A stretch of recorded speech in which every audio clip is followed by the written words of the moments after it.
Welcome to the 14th Annual Reverend Joseph E. Lowery Lecture Series on Civic Engagement.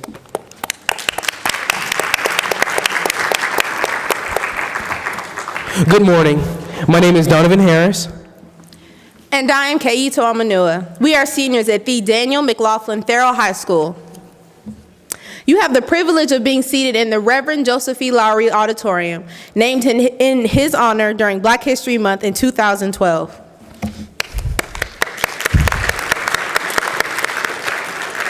Students, we ask that you show respect to all program participants by not talking, walking, or otherwise behaving in a manner that would not be appropriate for this setting. We have an exciting program for you today. At this time, we would like to ask everyone to please turn off all cell phones and other electronic devices. Thank you. Please stand and remain standing for the presentation of colors by the D.M. Farrell JROTC Color Guard under the leadership of Sergeant Glenn Lowe, followed by the National Anthem by Ziana Townsend.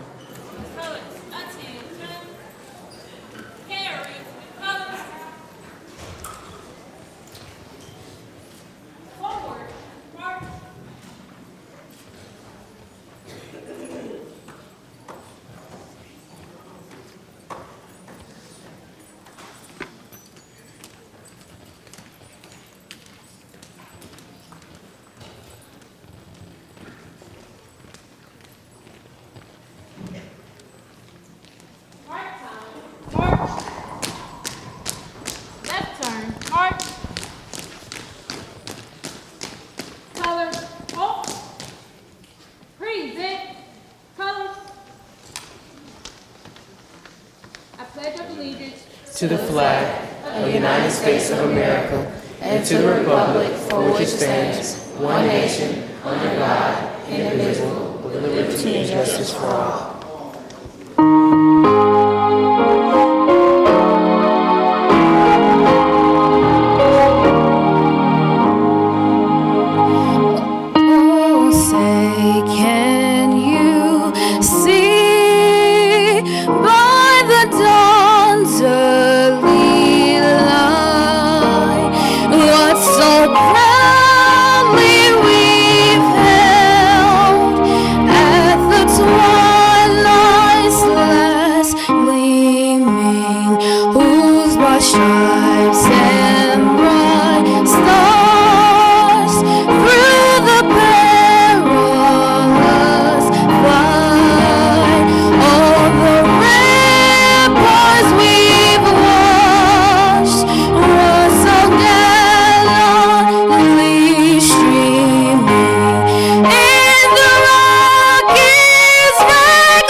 Thank you. Please be seated.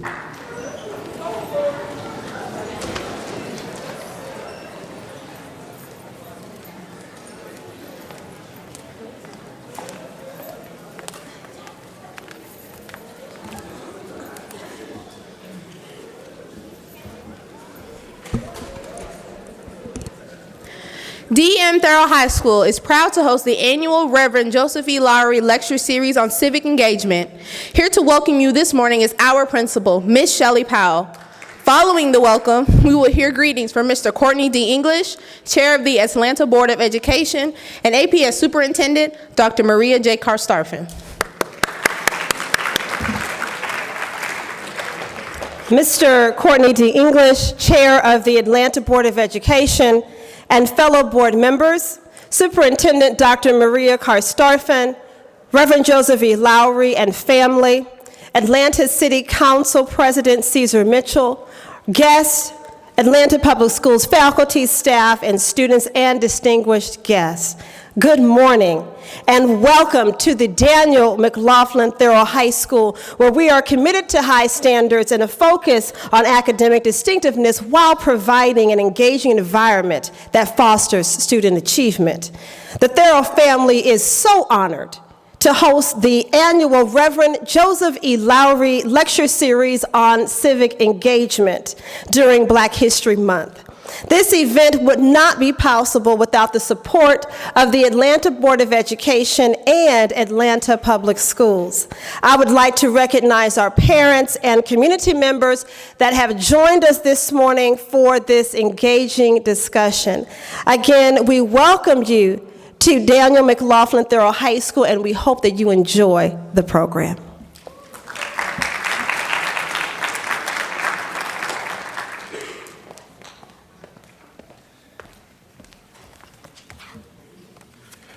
Good morning. Good morning. Let's try that one more time. Good morning. Awesome, awesome. To Principal Powell, to members of the Lowery family, to all of our students here in the audience, it is indeed an honor and a pleasure to be with you this morning in honor of a very, very special man, Reverend Dr. Lowery, who has played not only a significant role in the city of Atlanta, but a significant role in this country and a significant role in making the world a better place. So give yourselves a round of applause for being here. Before I continue, I do want to recognize my colleagues on the Atlanta Board of Education who work so very hard every single day to make sure all of our administrators, all of our principals, all of our teachers, and all of you have the resources you need to be successful each and every day.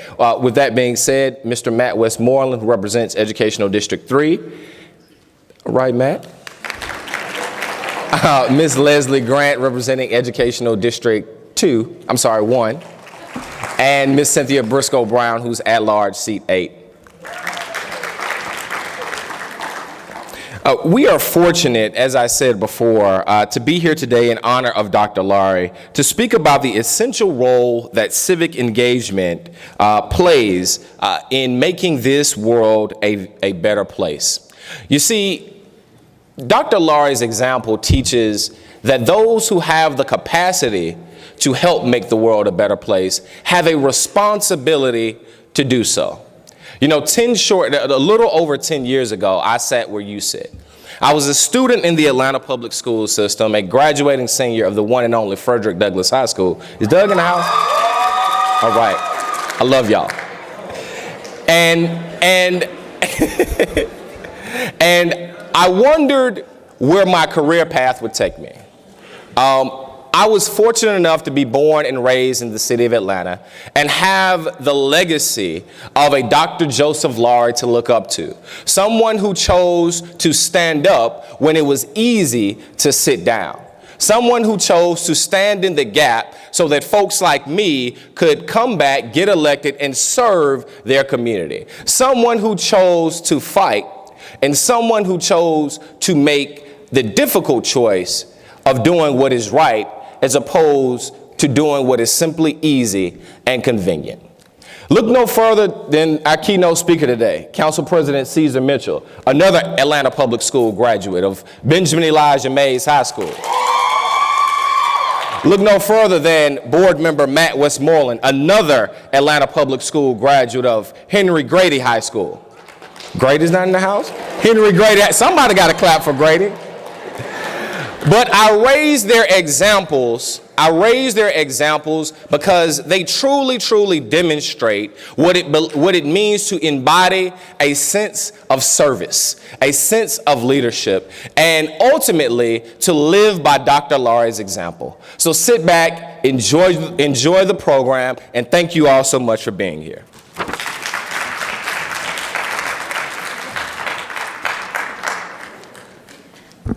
Well, good morning. It is so wonderful to see the beautiful faces of our Atlanta Public School students here today to talk about civic engagement and the legacy of all the great leaders before you. I think that our board chair is a perfect example of what it means to have the opportunity to not only grow up in a city, but to continue what you've learned and what you've experienced to a level that allows you to make future leadership decisions regarding what happens to the next generation of students and leaders across the city. This is indeed the 14th annual event to celebrate Dr. Lowery, but it also is an opportunity to keep the learning alive for students all across Atlanta Public Schools. Now, I'm not from Atlanta, but I'm from a town near Atlanta that has threads and legacy all woven together. How many of you have already seen, because we raised a lot of money for you to be able to go see this movie, have you seen, raise your hand if you've seen the movie Selma. Oh, that's great. That's great. I am so glad to hear that because we worked very hard to make sure that any high school student that wanted to see the movie could see the movie for free if you were interested in doing that. And part of the reason we worked so hard to make that part of our work this year is because you should remember it always, but most importantly, this is a very special year. What anniversary is it for the Voting Rights March of 1965? What year will we be celebrating? The 50th year. And part of why that's important is because, you know, these people, these leaders from the civil rights movement and the voting rights movement and all of the work that made it possible for people like me to be an African American serving in the role of superintendent, or to have African Americans in leadership, and to have people have the possibility of electing those that you want to see in office supporting you and supporting your vision comes with that right to vote. Now, it was 50 years ago, but as you can imagine, we've lost a lot of our leaders, right? We've lost Martin Luther King and Malcolm X. We've also had other leaders who have been with us but have passed away. And it's important that we start thinking about those young people that will take their place. Even Dr. Lowery today could not be with us as he is aging and those things, you know, come with part of the transition of leadership. But it's important that we continue to celebrate the legacy and be with these people in spirit today. So if you've seen the movie and you've seen what's at stake right now, is the idea that we have to continue to resurrect and bring to the forefront every single year those people who were before us, that we stand on their shoulders and get a lift on their backs to be where we are today. And for those of you who, you know, are too young to remember, and I am too young to remember what it was like to be in segregated schools, what it was like to be in segregated communities, we must use school to learn about those things so that we do not repeat the mistakes of our past. You do understand that, yes? Yes. Do you really understand it? Say yes. And there are other things in our history that we've done a great job on that we want to see you continue to support and scale up, not just for our immediate communities, but across the world. But today is about remembering the good work of people from our past that allowed us to be here today. Now, I'll close by saying that I need you, as you think through today and you think about the questions and you listen to our keynote speaker, I need you to respect the contributions and the sacrifices of the people before them. That means that you sit up tall. I can see you all sitting up tall, eager to hear what's going to be said, but that you really take it in. And after we finish hearing from our keynote speaker, that you do what you do best as Atlanta Public School students and engage in the dialogue after the presentation. Be thinking about the things that are being said, prepare the questions in your mind, jot down your notes so that you can really get from people the information that you need to help you in your learning. Now, there are some really important qualities that you brought here today. Just by coming today means that you are interested in doing your part to be a future leader and to continue the work of the civil rights movement. As your new superintendent, this is my first year with Atlanta Public Schools. I can't tell you how proud I am to see our students here today really wanting to be part of this effort. So on behalf of the district and of course including the board and all the other teachers and bus drivers and custodians and principals and other administrators across the district, I want to thank you for being here. I want to thank you for staying committed to your learning, and I'm looking forward to one day having you sit in the seat as the superintendent, the future school board members, the future principals, the future president of the city council, mayor, president, whatever you want to be. I believe this is a great city. I think we have unbelievable young people in this city who can continue the spirit of the civil rights movement and make us proud for generations to come. I hope you have a great day today, and I look forward to hearing your questions.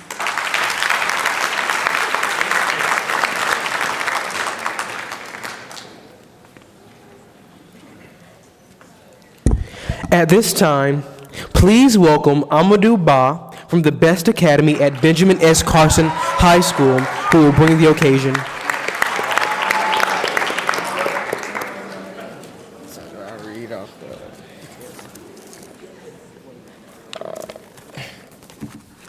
Good morning. My name is Amadou Ba, and I'm a senior at the Best Academy High School.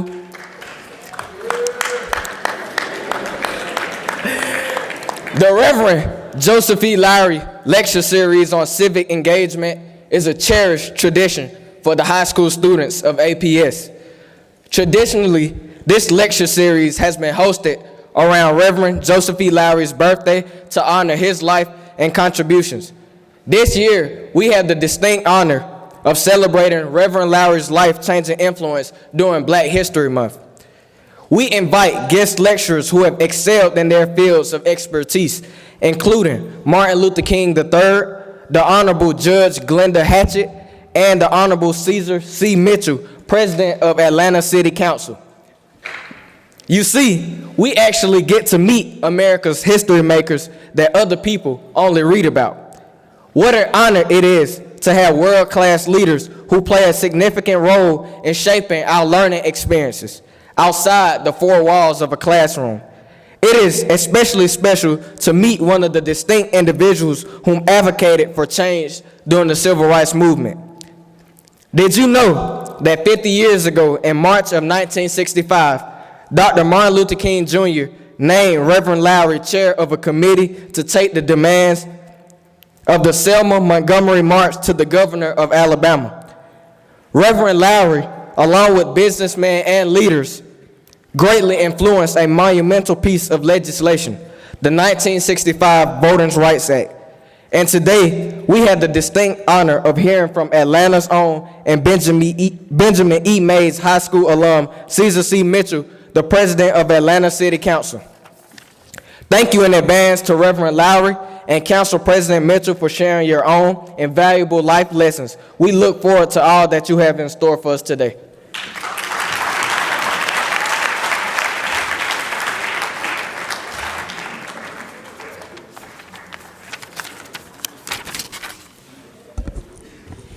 Thank you, Amadou. Reverend Joseph E. Lowery is a civil rights icon. Born in Huntsville, Alabama on October 6, 1921, the Reverend Joseph E. Lowery has been one of the nation's strongest and most consistent advocates for racial justice, human rights, and world peace. Reverend Lowery serves as convener of the Coalition for the People's Agenda. He delivered the benediction for the inauguration of President Barack Obama as the 44th President of the United States. In 2009, he received the nation's highest civilian award, the Presidential Medal of Freedom from President Obama. Reverend Lowery's life of advocacy has spanned more than a half-century, beginning when he led the Alabama Civic Affairs Association in Mobile, Alabama, which spearheaded the movement to desegregate buses, other public accommodations, and hiring of black police officers. In 1957, he joined Dr. Martin Luther King Jr., Ralph David Abernathy, and other Southern ministers to organize the Southern Christian Leadership Conference. Reverend Lowery served as vice president until 1967, then chairman of the board until February 1977, and as president and CEO until 1998. Reverend Lowery has received numerous honorary doctorates from many institutions. In August 2013, Reverend Lowery spoke during the 50th anniversary of the March on Washington on the steps of the Lincoln Memorial. Married for 67 years, Reverend Lowery and the late Mrs. Evelyn Gibson Lowery, founder and chair of the SCLC Women, have 5 children. In 2001, on Reverend Lowery's 80th birthday, the city of Atlanta changed the name of Ashby Street to Joseph E. Lowery Boulevard. The Atlanta Board of Education established the Reverend Joseph E. Lowery Lecture Series on Civic Engagement, and Clark Atlanta University founded the Joseph E. Lowery Institute for Justice and Human Rights. Reverend Lowery's legacy of civil rights, social justice, and human rights will continue to have a long-lasting impact on the students of Atlanta Public Schools throughout this lecture series. Ladies and gentlemen, please acknowledge Cheryl Lowery, Executive Director of the Joseph E. Lowery Institute of Clark Atlanta University.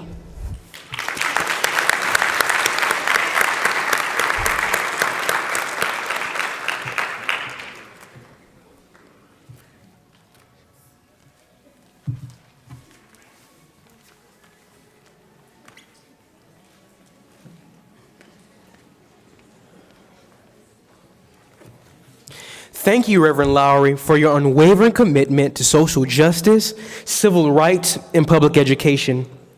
We are very fortunate to be in your presence.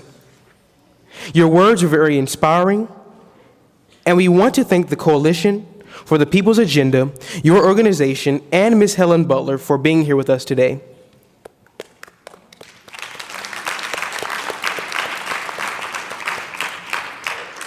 At this time, we will hear a musical selection by Ziana Townsend from D.M. Farrell High School.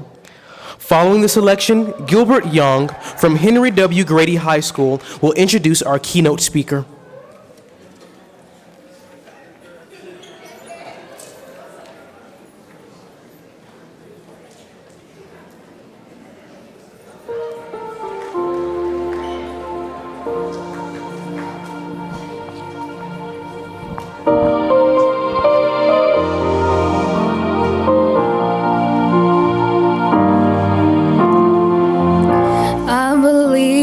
Children our future, teach them well and let them lead the way. Show them all the beauty they possess inside. Give them a sense of pride to make it easier. Let the children's laughter remind us how we used to be. Everybody's searching for a hero. People need someone to look up to. I haven't found anyone to fulfill my needs. A lonely place to be, and so I learned to depend on me. I decided long ago never to walk in anyone's shadow. If I fail, if I succeed, at least I live as I believe.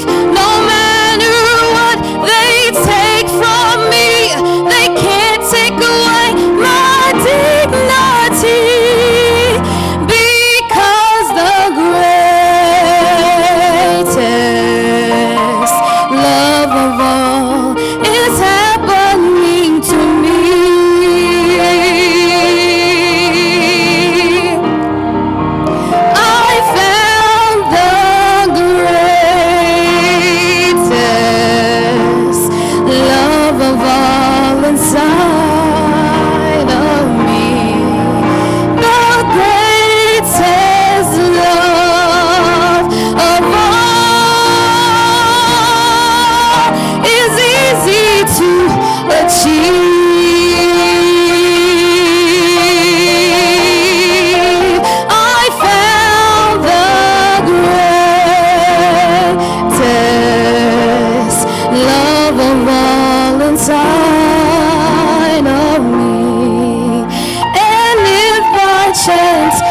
special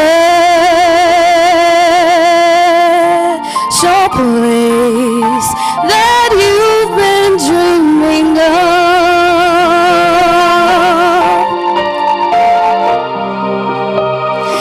leads you to a lonely place. Find your strength in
Good morning, ladies and gentlemen. I'm Gilbert Young, senior at Grady High School, and it is my honor to introduce our keynote speaker for today. The Joseph E. Lowery Lecture Series has been geared towards informing young people about our responsibility to give back to the community. This promotion of civic engagement reminds us that, regardless of where we end up in life, we have a duty to make sure that our communities prosper. Mr. Caesar Mitchell upholds this duty through his actions as a public official. Before becoming president of the City Council, Mitchell's past leadership roles include chair of the Public Safety Committee, the Committee on Development and Human Resources, and the City Utilities Committee. While occupying these positions and as acting president, Mr. Mitchell has pushed for revitalization in underdeveloped neighborhoods, and through his Parks Advisory Group, Atlanta now has an extremely well-organized park and recreational system. Mr. Mitchell's Clean Green team has improved 22 communities alone, which is supplemented by his push for safer streets and increased police patrols in dangerous neighborhoods. He also values education with his immensely helpful College Prep series, allowing students to push even harder than before. Mr. Mitchell has held board directorships on behalf of civic, legal, and community affairs organizations, including chairman of board of directors for the Hands On Atlanta, president of the Gate City Bar Association, gubernatorial appointee to the Georgia Commission on Volunteerism and Service, and board member of Outward Bound Atlanta, Hands On Georgia, and the Future Foundation. Mr. Mitchell's work doesn't end there. He has made more housing, more benefits for senior citizens, more aid for the homeless, and a much cleaner environment for Atlanta.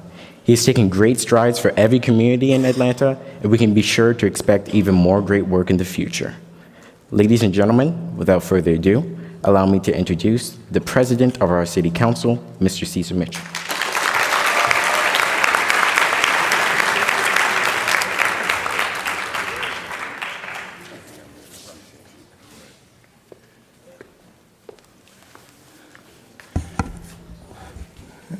At Mays High School, we have a motto, a legacy to keep and an image to uphold.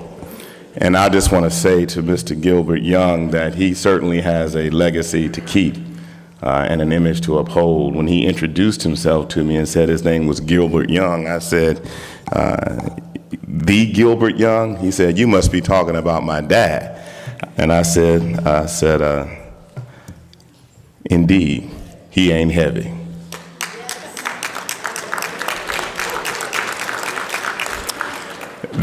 And so many of you may not know this, but his father is known for many pieces of artwork, but one in particular that was so inspirational to me and so many other young people when I was coming along, and really the entire community around the world, is a painting of a man reaching down for another hand of another person to pull them up. And the title of that piece is called He Ain't Heavy, He's My Brother.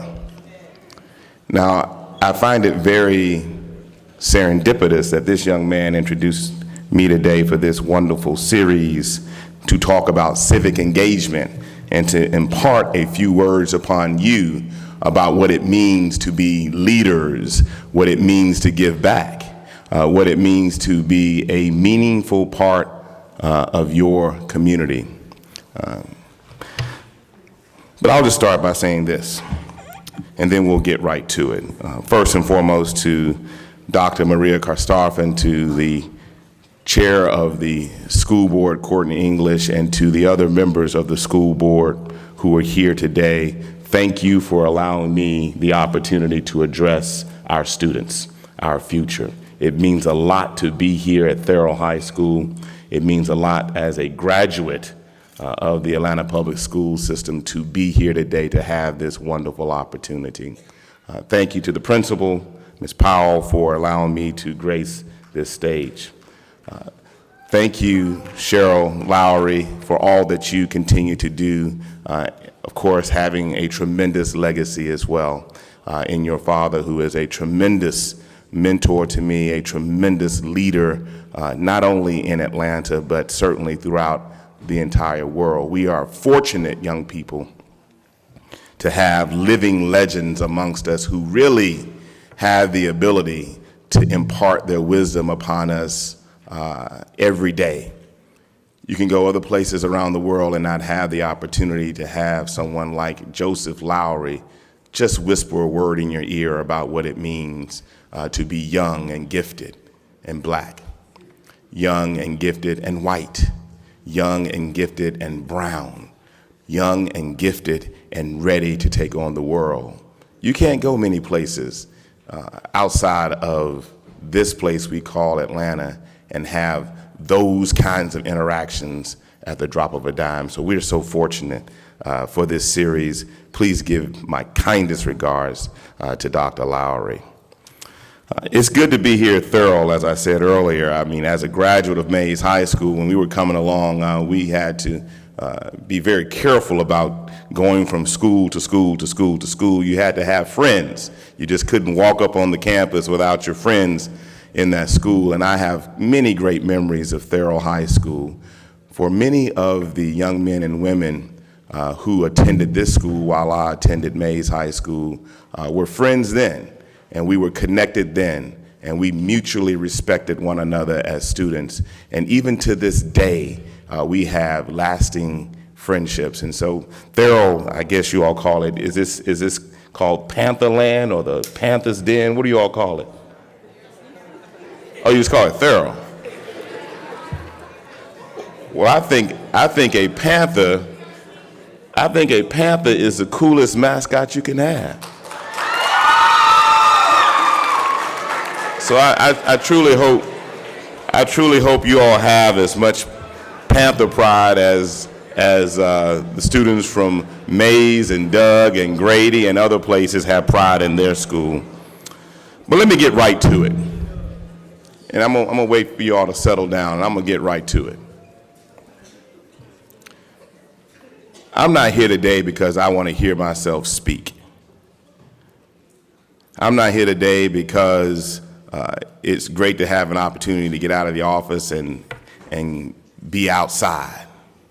I'm here today, young people, because we need you. We need you today and we need you tomorrow.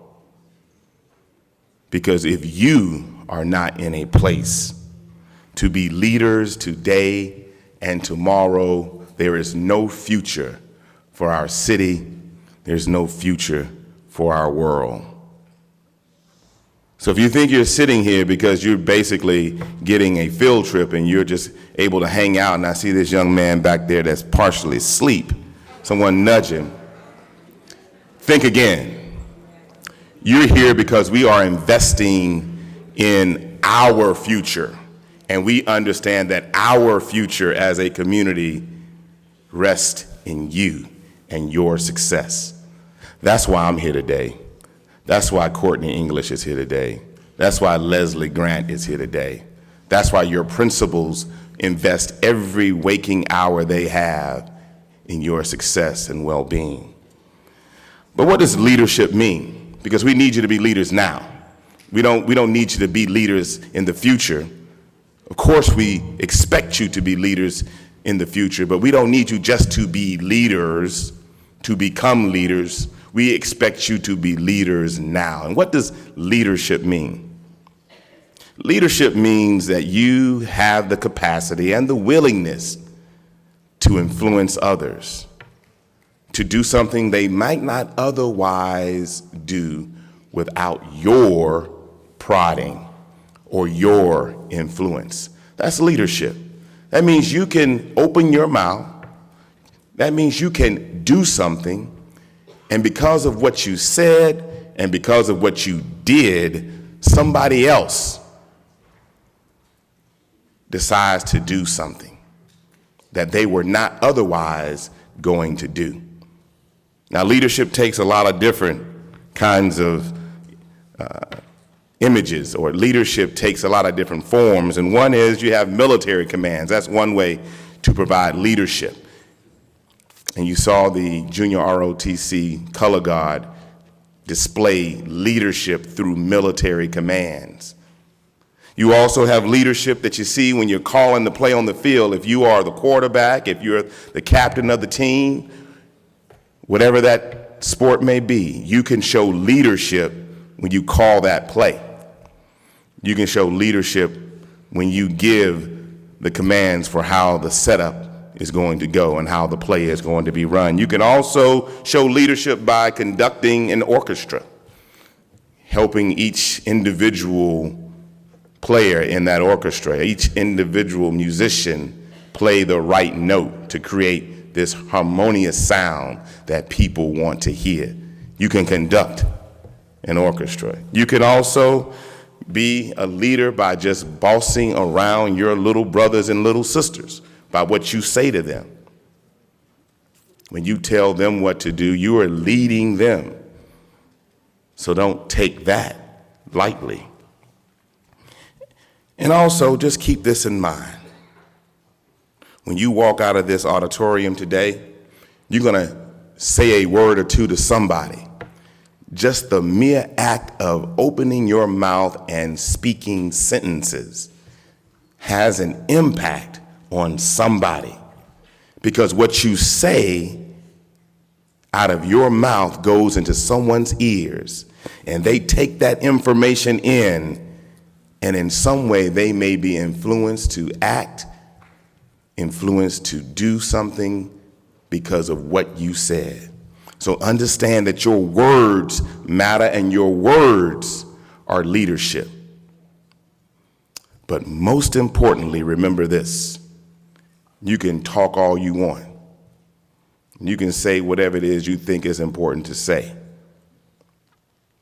But your leadership will be most exemplified by what? What you do. So if you feel like you want to be silly, then you are going to encourage others to be silly and bring silliness into your space.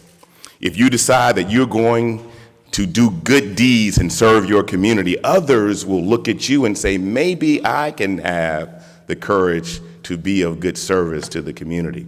If you decide that you're going to study and get A's, others are going to decide to study and get A's. If you say, okay, I'm going to be a well-rounded student, I'm going to study, and I'm going to also have fun, I'm going to be involved in extracurricular activities, and I'm going to be a well-rounded student. Trust me, you're seniors. There are 9th graders and 10th graders and 11th graders that are going to follow your cue. I remember when I was at Mays High School as a freshman, I could tell you the name of every senior in that class, and I was paying attention to them. I was paying attention to what they were doing, and their leadership by their actions provided great benefit to me. So understand, your leadership will be, of course, a part of what you say, but it will be mostly evidenced by what you do. And keep in mind, your little brothers and sisters and cousins are watching and following you.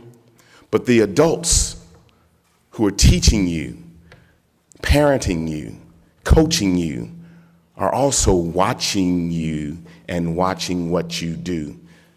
But guess what? Don't think they're watching you because they're just going to discipline you or praise you because you do well.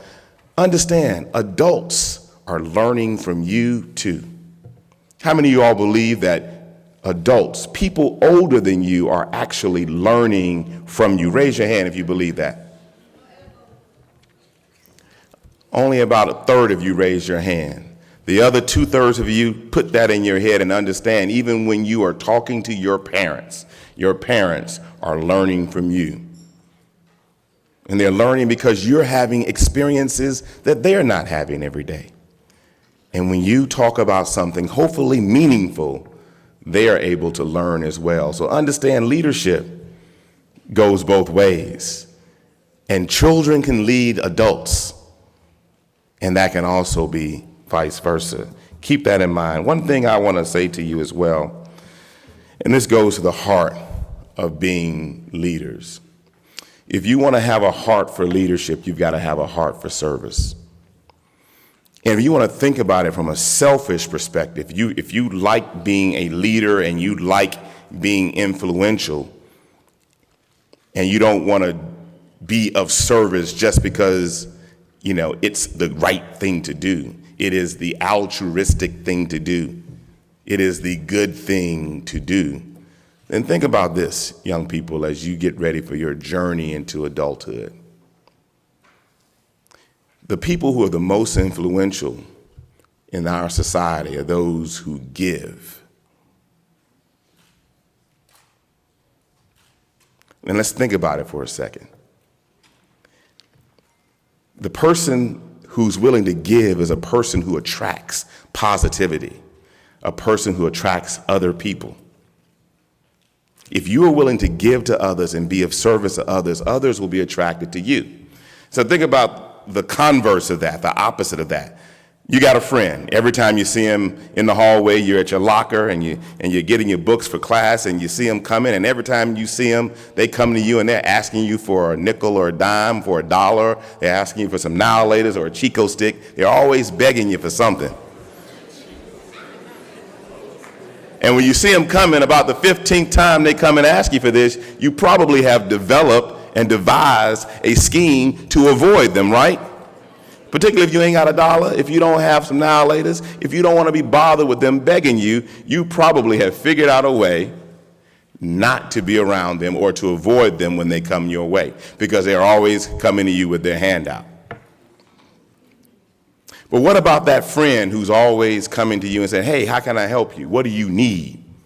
You in your mind are going to say, listen, I want to be around that person because they're always trying to figure out how to, in a very positive way, to be helpful to me. And in our minds, you also assume that a person who is able to give and willing to serve is someone who has bounty. How many of y'all know what bounty is? You don't know what bounty. Has wealth. How many know what wealth is? Has something to give. Is rich in some form or fashion. And so psychologically, you want to be around somebody who's always giving because you think they got a lot to give. And you want to be around people who have a lot of stuff. So understand, when you are in the act of service, people will be attracted to you. That's what civic engagement is all about. Understanding that through service, through being engaged with your fellow man and your fellow woman, that you can make a difference and that you can give. And in giving, you will be attractive and will receive. Never forget that. So as I close, I want to just say a couple of things. Number one, be fearless, but also be constructive. Also make sure that you are humble and polite, but always strong and determined. Remember this, the world does not owe you anything, but the universe is conspiring in your favor. Now, what do I mean by that? When I say that the world does not owe you anything, I mean this. There are 6 billion, I don't know how many, 6 billion people, almost 7 billion people on the planet. The world's got to figure out how to take care of 6 billion people. And we're in a world of competition. Everybody's competing for scarce resources as we think they're scarce. So the world doesn't owe you anything, but remember this. You're here right now, and this is what I mean when I say that the universe is conspiring in your favor. We are a tiny rock in a huge, cold, and dark universe. Yet right now, in this moment in time, you are alive. You have the ability to think, to see, to speak, to feel, to act, to do. Where else in the universe is there a being able to do that you are aware of? You don't know. So you are unique and special. And your mere existence is a result of the universe saying, you will, you can, you are, and will be.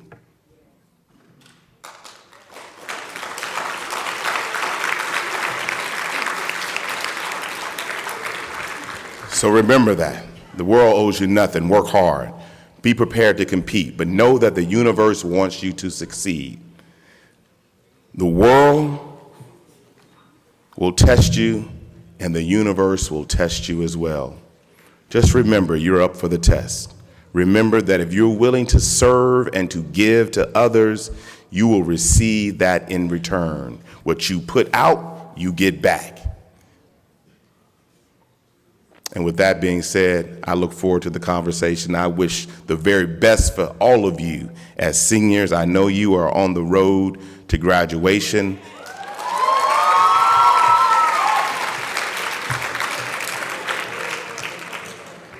Continue to work hard, be industrious, and most of all, be winners. Thank you.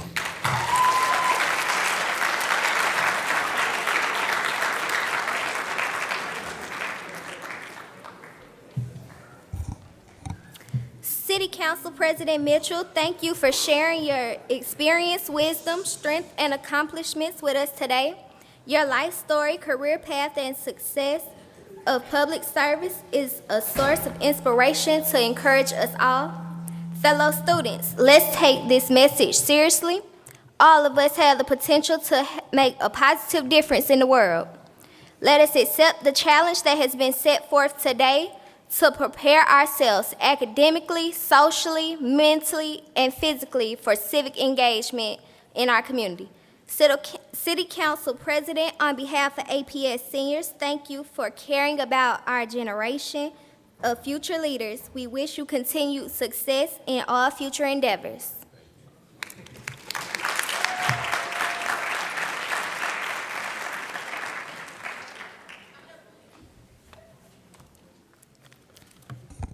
Thank you, Danielle.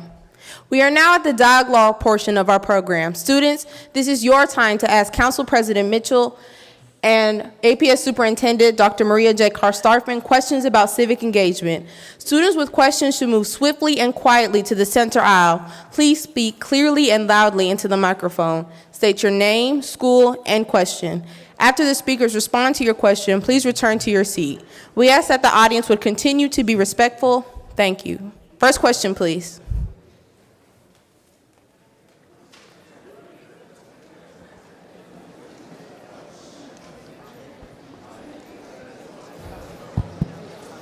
Don't be shy.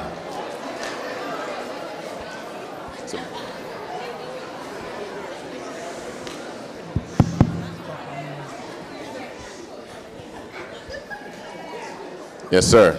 My name is Blair Hickson, 12th grader at D.M. Tharrell High School. And I would like to know, what's your sentiment on the Black Lives Matter movement? My sentiment is that it's positive, as long as it stays positive. You got to think about what it means to speak out against what you feel is some injustice or some problem or some wrong that needs to be righted. And what I mean by that is, if you're going to speak out against what you consider to be a lack of concern for young black lives, do it in a constructive way. And you don't have to recreate the wheel. We have the examples of what people like Dr. Joseph Lowery, Dr. Martin Luther King, C.T. Vivian, and others did to change the world in a very peaceful yet determined way. And so I think the voices that we're hearing now around Black Lives Matter are important voices. And those voices also are very instructive. And I think this is important for you to hear, young people. When I see young people speak up around the issue of Black Lives Mattering, I'm thinking, as someone who has a responsibility as an elected official, what is the public policy cure for that? What is the public policy initiative that I can bring to bear to help address the issue that's being raised? So if you're gonna stand up and say Black Lives Matter, have some substance behind it. Have some constructiveness behind it, because again, as I said earlier, we're listening and we're taking cues from you and we are learning from you. And we might in fact act in a very constructive way using the tools that we have to make a difference based upon what you're asking. Thank you. No, thank you. Stay okay.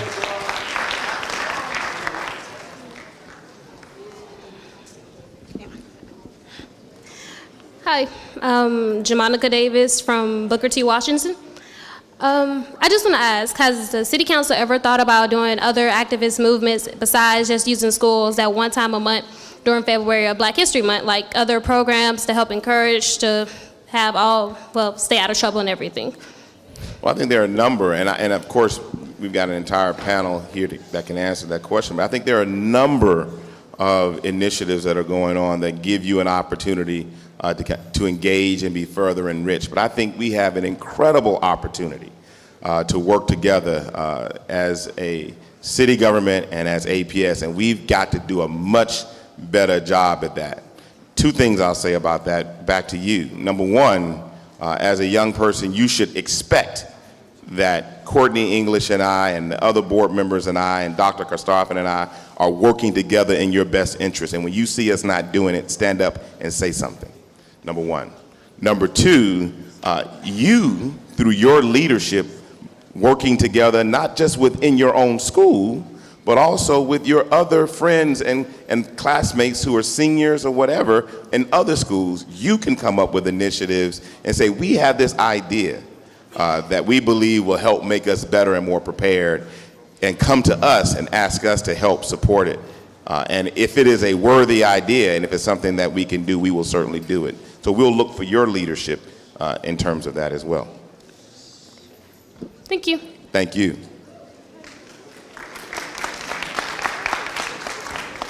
Hello, my name is John Sebas Whitaker, and I'm a senior at Frederick High School. My question is, what is civic engagement and how can I get involved as a student? What is your opinion? So you're a senior?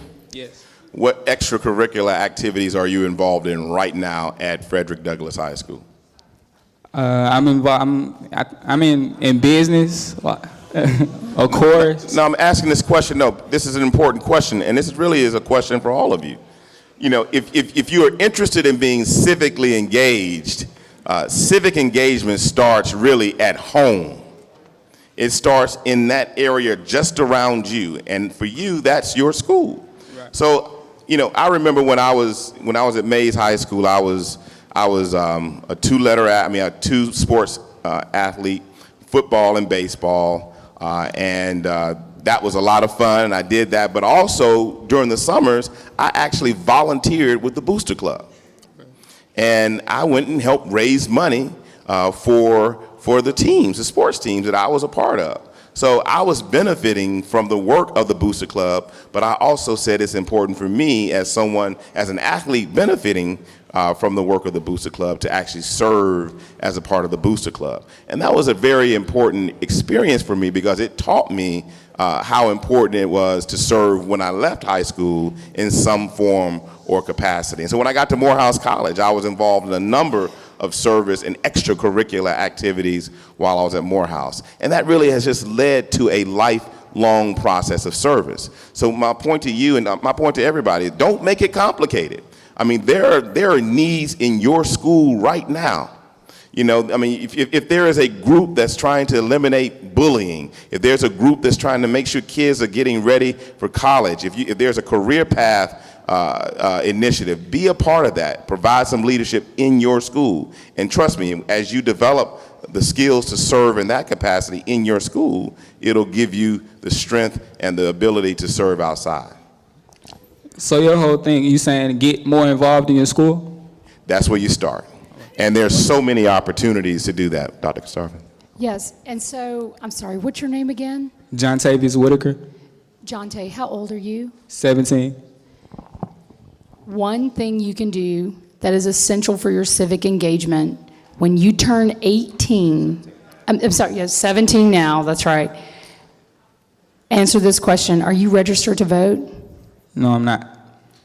That one step is the biggest step you can take towards civic engagement. It will change your life, it will change your community, it will change your country, all right? So Dr. Lowery, a lot of other people gave their lives so that blacks, especially in the South, could actually exercise their right to vote and control their future in policy and in practice.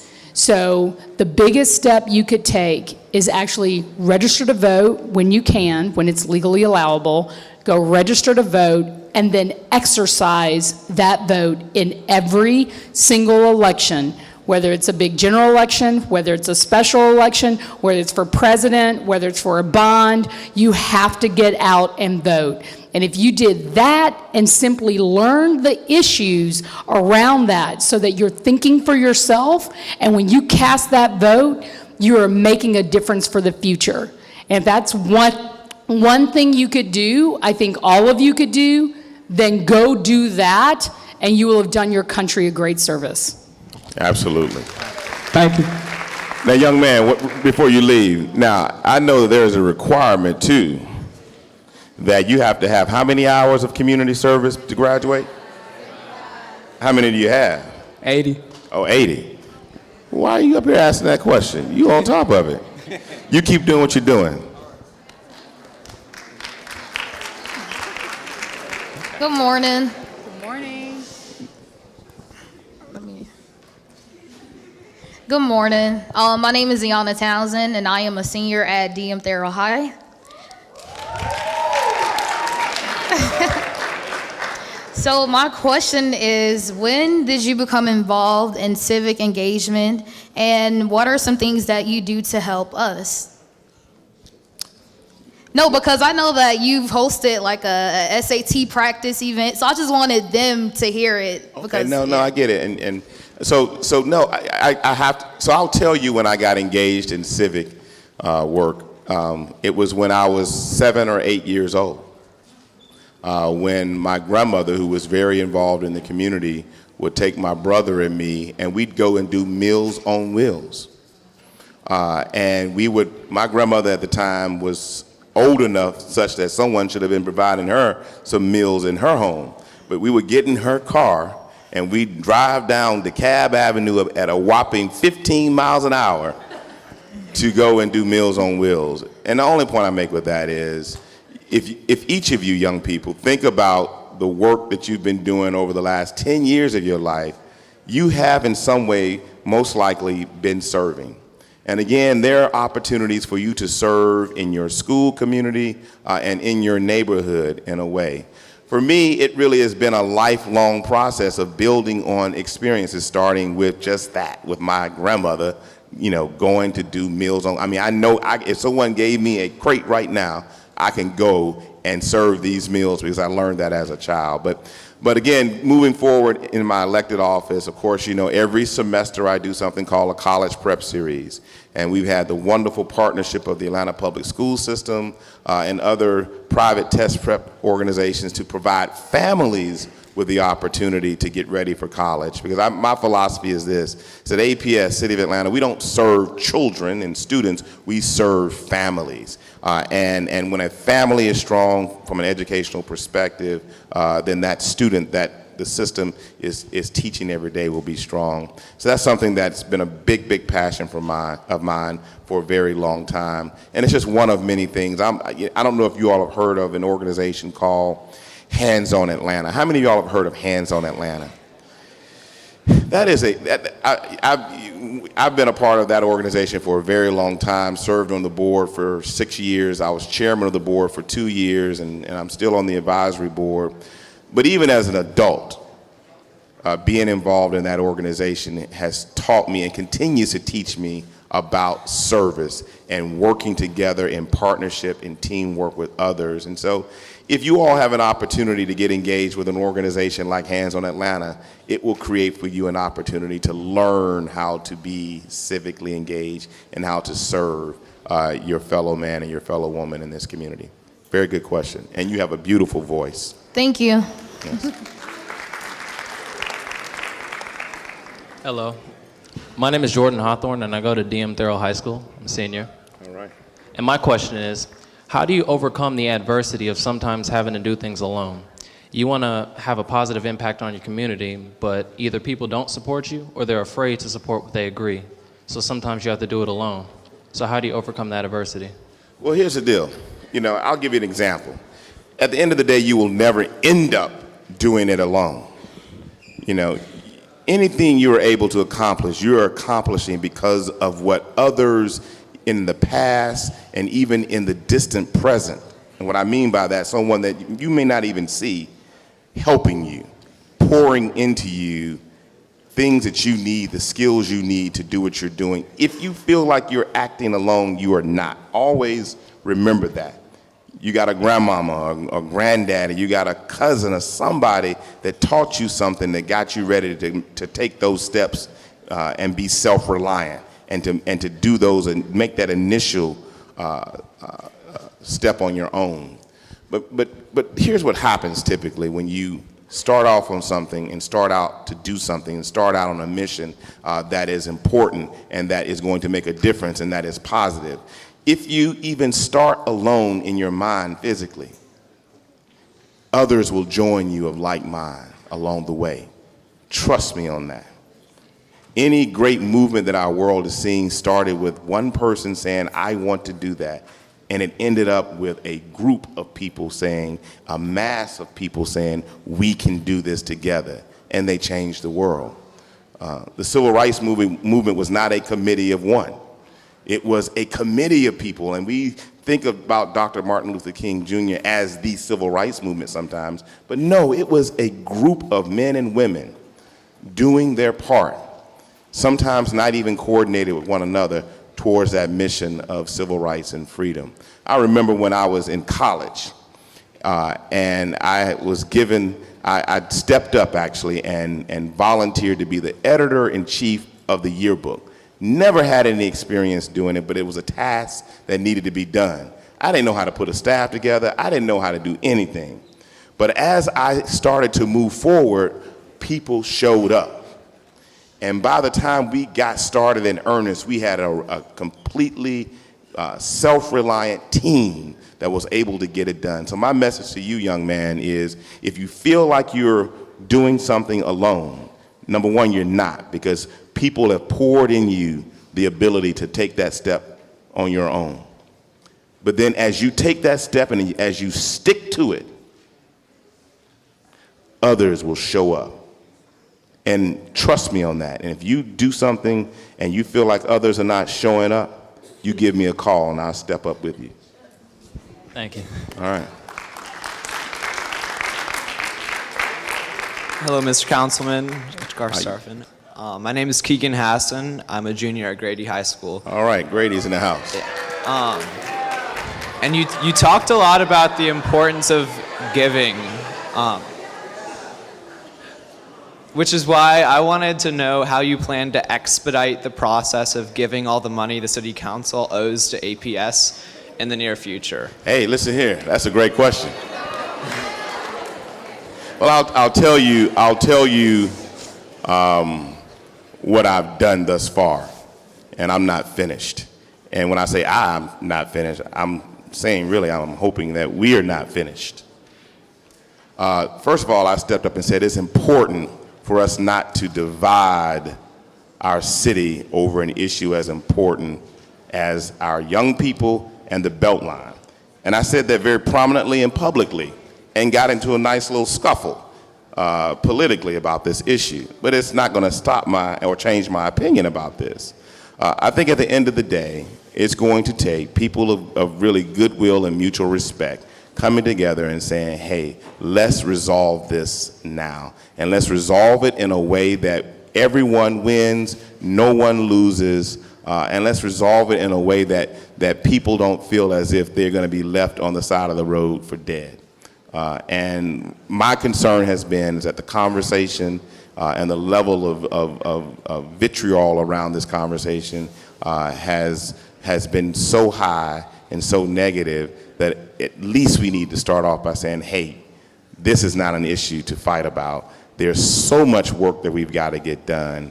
And in fact, working with my colleagues on the council, introduced legislation that is still sitting in the committee right now that creates an account for us to pay past due amounts up to a certain amount to APS with respect to the Beltline. What I've also said, and I'm talking to you like you understand this issue, and I'm assuming you do because you asked the question, but I also hope that we are able to work together in a mutually respectful fashion to reach an agreement that is sustainable such that young people and the mission of APS is met, but also that the Beltline as a project which is important to neighborhoods where you and I live also is advanced. And Dr. Gustafson or Mr. Chair, did you want to add to that? I don't want to speak out of turn. No, I think the question is well put. I think what I have said about this particular issue is that, and I think the council president alluded to it earlier, is that we have a responsibility to you all, the students. We have a responsibility to our families and to the communities that we serve to work together in your best interest. And so anybody who's willing to work together and do what's right by our children, our communities, our teachers, our students in the city of Atlanta, they will always find an open hand and a willing partner in the Atlanta public school system. And I think this is an issue we'll move past. But thank you for the question. Thank you for answering it so well. Good morning. My name is Tony McBride. I'm a senior at the New Schools at Carver School of Health. And I would like to know, what are some of the hardest struggles that you face to get where you are now? And being that I am a senior, what advice could you give us, all the seniors in the room, as we start our new journey into our lives? Wow. Sometimes you're facing adversity and you don't really know you are, and you reflect back on the situation and realize that it was a very precarious moment for you. For me, my father passed when I was 9 years old. He passed away 2 days before my 10th birthday. And it had a tremendous impact upon me, and an impact that even as I've gotten older, to this day, I'm still uncovering the impact of losing my father. And some of the things that were negative from losing my father. But the blessing in that was that there were so many people around me and my brother that really provided a positive environment for us, that was some adversity that we were able to overcome. And I just can't say enough how blessed I was to get through that particular adversity. But I'll tell you one other little quick note. When and this is part of why I do the college prep series. And the college prep series is all about providing young people like you exposure to the standardized tests that are used by colleges to determine your admissibility to college, to their institution. When I graduated from college, I was planning to go to law school. And I took the LSAT, which is the law school version of the SAT, and scored very poorly on it. I mean, very poorly. And I realized after the fact that I scored poorly because I didn't really prepare for that test. And it really cost me a year. It cost me a year in terms of being able to go directly into law school. And so at that point, I could have given up and said, well, you know, the data says when you take one of these standardized tests, your scores will not change much because that's just the nature of the test. It tests your aptitude. So whatever you've just got on this test, you're going to get again. I could have taken that attitude and just really given up on going to law school and becoming a lawyer, but I did not. I realized that there was something that I could do to improve my chances, or at least try, even though the data suggested otherwise, that I would not be able to do it. So I studied, and I studied hard for this exam. My second score on the LSAT was so much higher than my first score that law schools disregarded my first test score and presumed that something was wrong, that maybe I got up on the wrong side of the bed, maybe I didn't eat a breakfast, or maybe something was going on, my girlfriend quit me and I wasn't in my right mind or something. They made an assumption that that score was not who I was because my second score was so much higher. And because of that second score, which was so much higher, born out of preparation and stick-to-itiveness and not giving up, I got admitted to law school and got a scholarship to law school. And that's led to me now being a lawyer with the world's largest law firm. And what I mean by that, there is no law firm on the planet Earth that has more lawyers and generates more revenue than the firm I currently practice with. And I do that outside of being council president.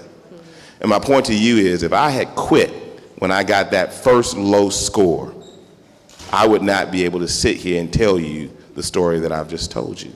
And so, you know, my advice to you and all of the seniors that are here is that you're going to have letdowns. You're going to have situations that don't turn out exactly the way you hope they would turn out. But you can never give up. And the first thing you want to do is evaluate internally, what can I do with myself to better prepare myself the next time I have this experience, and not give up. I hope that's helpful. Yes, sir. Thank you so much. All right. My name is Shantisha McCoy. I attend Carver Health Sciences and Research. And my question to you is, you spoke heavily about leadership and being a leader. What are the qualities that you possess that land you in the position that you're in today? Well, what qualities I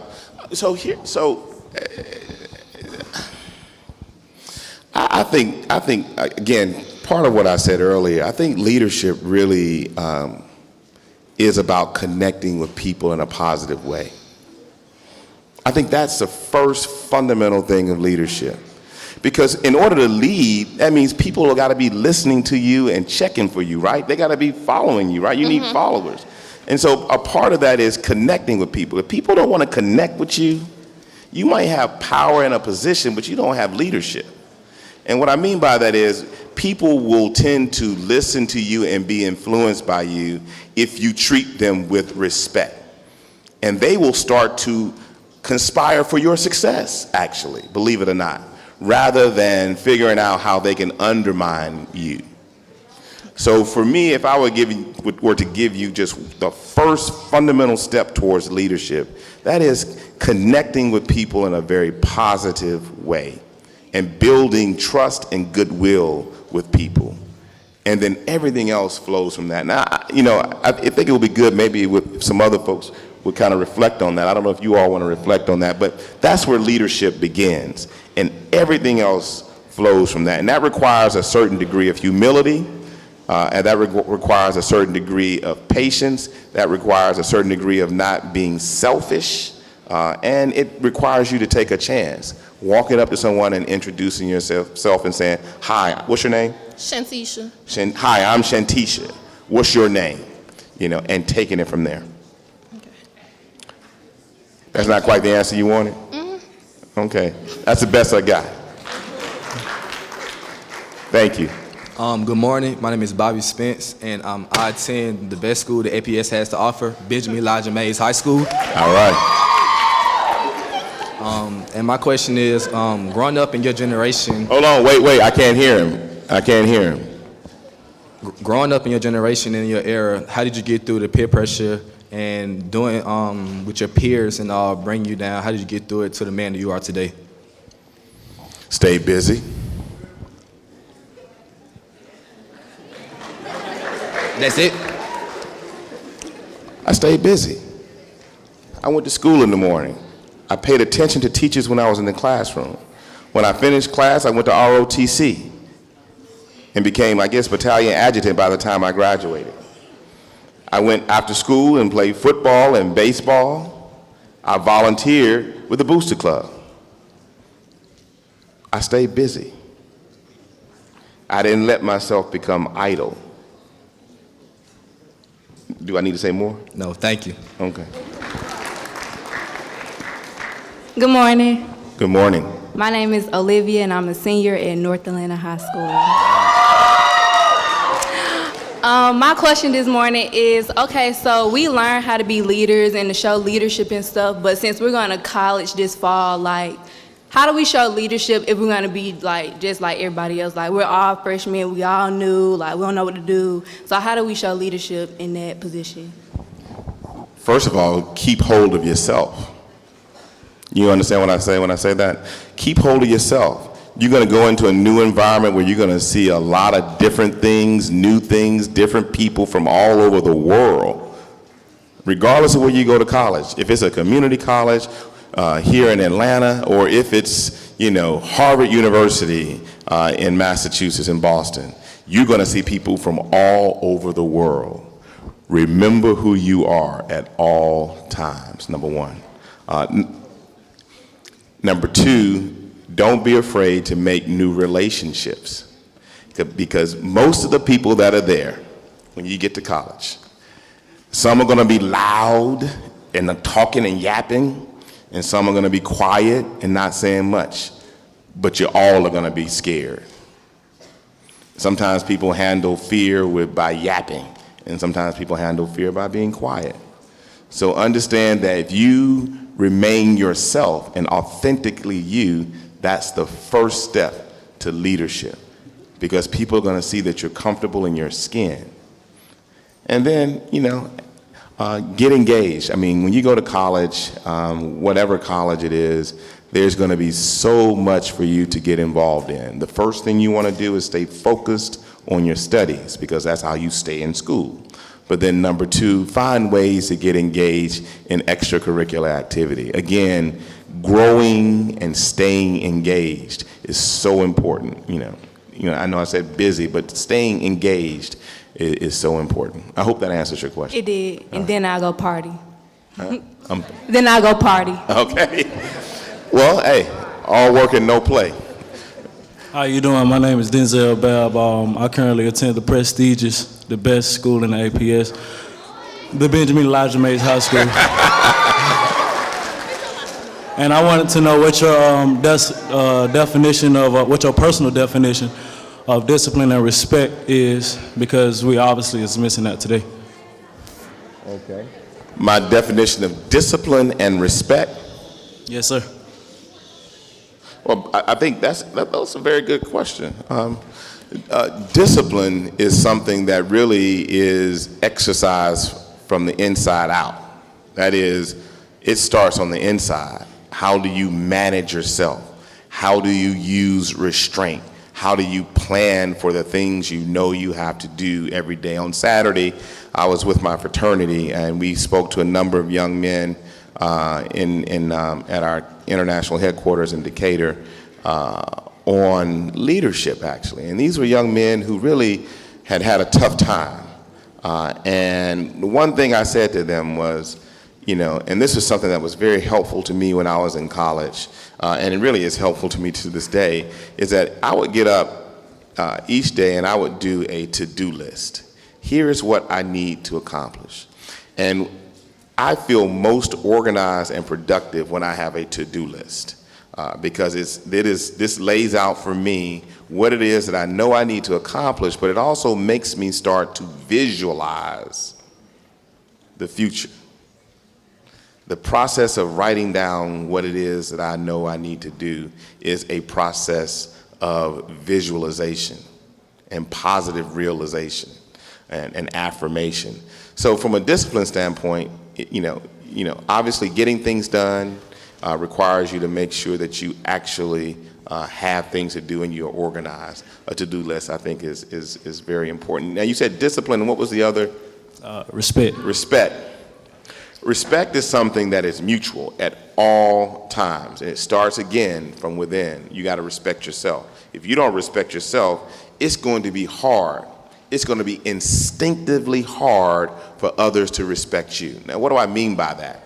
Because as human beings, we get energy from one another, and we get vibes from one another. Don't think that's not the case. So if you see me and I'm doing things that don't show that I love and respect myself, like that song that Ziana sang, if you sense in me, that I don't love and respect myself, it's going to be hard for you to love and respect me, regardless of how much you want to love and respect me. So remember, respect starts here. Love starts here. Respect yourself first and foremost, number one. And then number two, if you respect others, you expect them to respect you. If they disrespect you, then that's not the person you want to be around, and you have to address that at all times. All right, thank you.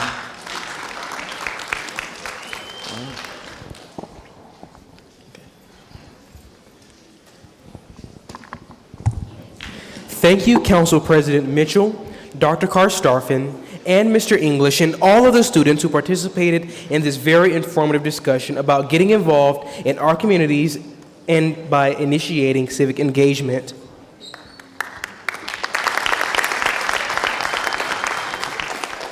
At this time, we will have special presentations. Mr. English and Dr. Karstafen, will you please join us in the center of the stage?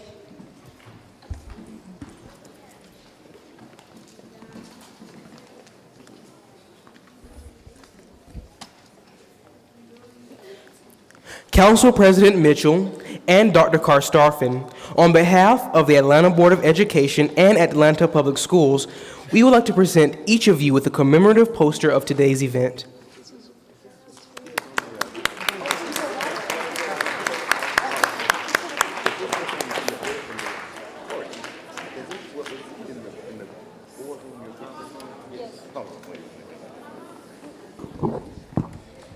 So I've got to say something. I really do.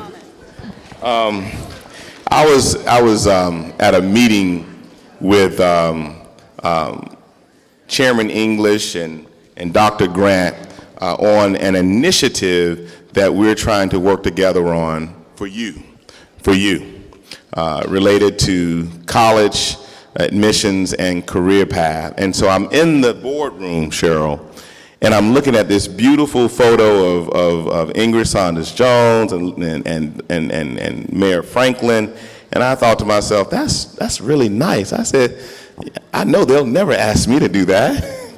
And so to see this and realize this is pretty much the same thing, I'm deeply, deeply honored. And I just want to say thank you so much. Thank you. I'm deeply honored. Thank you.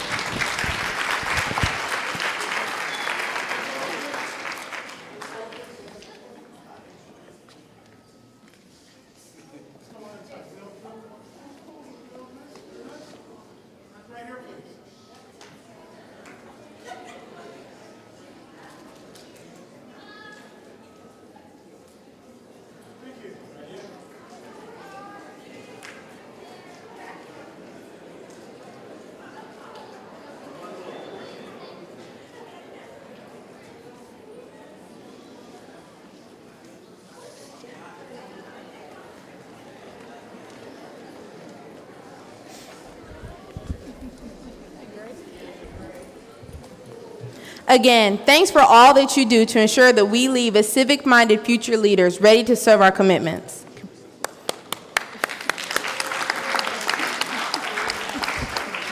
We are so honored to be in the presence of modern-day trailblazers. We want to thank Atlanta Public Schools alum and our Atlanta City Council President, Cesar C. Mitchell, for being such a phenomenal keynote speaker this morning. How fitting it is for you to be here as we prepare to celebrate the 50th anniversary of the Selma March next month and the signing of the Voting Rights Act in August. You represent how significant the power of voting is for my generation, and we thank you. And Reverend Joseph E. Lowery, we honor you and thank you for being such an inspiration to us all.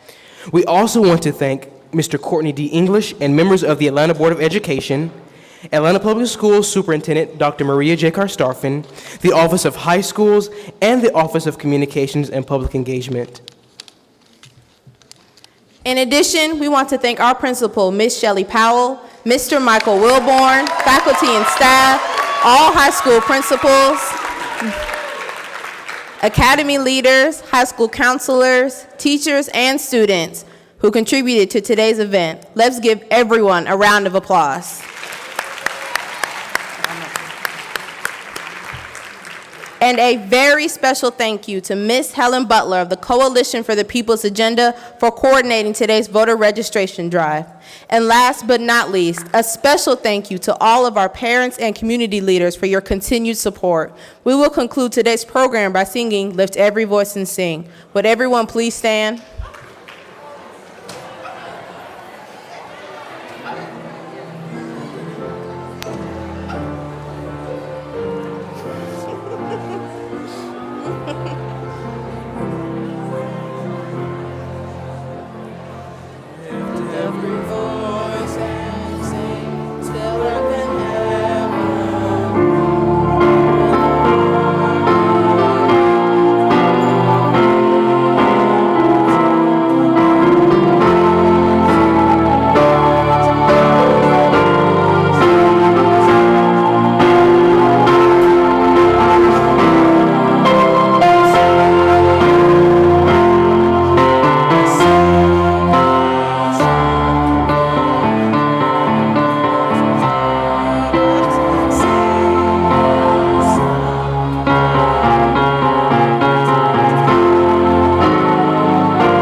Thank you. Please be seated.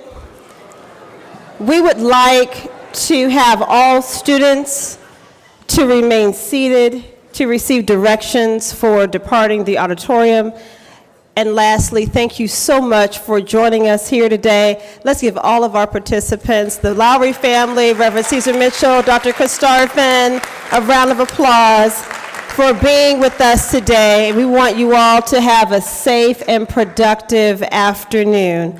And will all of our participants please remain on stage for photo opportunities? Thank you.